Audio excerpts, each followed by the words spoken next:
So what started out as a tragic story about a car bombing in Delhi, well, it quickly spiraled into something much more sinister. Today, we're going to break down how this one event pulled back the curtain on a terrifying new evolution in modern terrorism. Okay, let's just dive right in.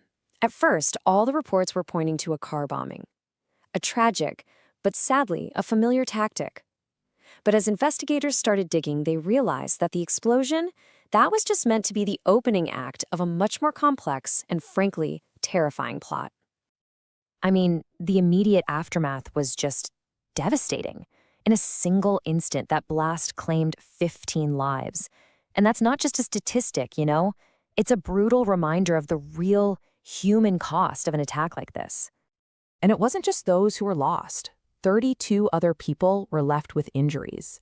The attack just sent these shockwaves of grief and horror through families, the first responders, and really the entire city. All right, so let's set the scene. We're right in the heart of Delhi, and for investigators on the ground, the clock is ticking to figure out exactly what happened and who was behind it. So, you have this car bomb going off on November 10th, right outside the Red Fort metro station. I mean, the location itself is hugely symbolic, a super busy public space in the nation's capital.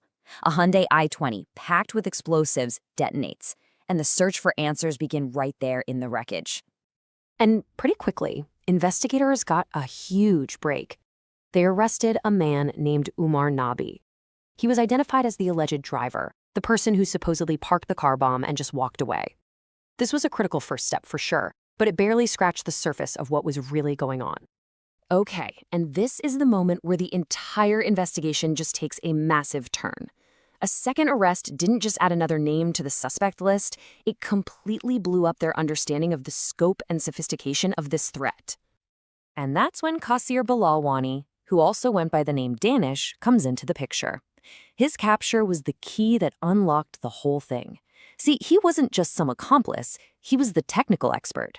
And what he was working on was deeply, deeply alarming. And this is where you have to look past the bomb itself and really dig into the methods they were developing. We're talking about their modus operandi, right? Their signature tactics, their characteristic way of doing things. The investigation wasn't just about a car bomb anymore. So, get this. It turns out Danish was the tech guy.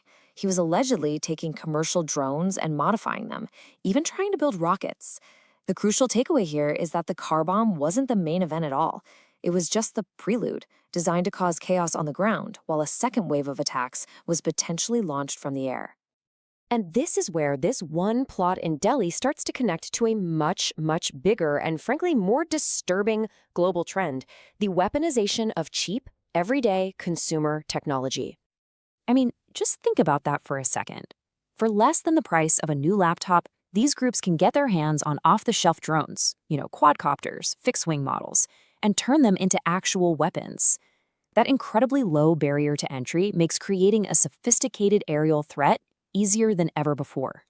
And they're basically weaponizing them in two main ways. First, you've got your armed drones, which act like little bombers, dropping grenades or small explosives. Then you've got the kamikaze drones, which are basically cheap, disposable guided missiles. They can hang around in the air, loiter over a target, and then just dive right into it. Now, let's be really clear here. This isn't some brand new idea they came up with. No, these are battle-tested tactics straight from global conflict zones. What's so terrifying is that the playbook used by groups like ISIS in places like Syria and Iraq is now being imported for attacks right in the heart of a major city. So, when you put it all together, these high-tech tactics and where the suspects came from, this thing instantly blew up into a major national security crisis with some serious geopolitical angles. As investigators connected the dots, a really clear pattern emerged. You had the key players, Umar Nabi, the driver, Jasir Bilal Wani, the drone expert, and Amir Rashid Ali, who handled logistics like the car and a safe house, all of them hailing from Jammu and Kashmir. This established a direct operational link. As you can imagine, this was way too big for local police. It got handed over to India's top counterterrorism unit, the NIA. They immediately launched a dedicated operation codenamed Op Indoor, which just goes to show you how seriously they were taking this threat. And the political response, it was swift and it was strong. Union Home Minister Amit Shah came out and made this public vow. using really powerful language. He even used the word patal, which refers to the netherworld in Hindu mythology, to promise that the people responsible would be hunted down, no matter where they hid.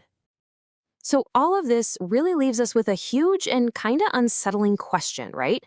When a drone you can buy online can be turned into a guided weapon, and a regular car can become a bomb, our whole definition of security has to change.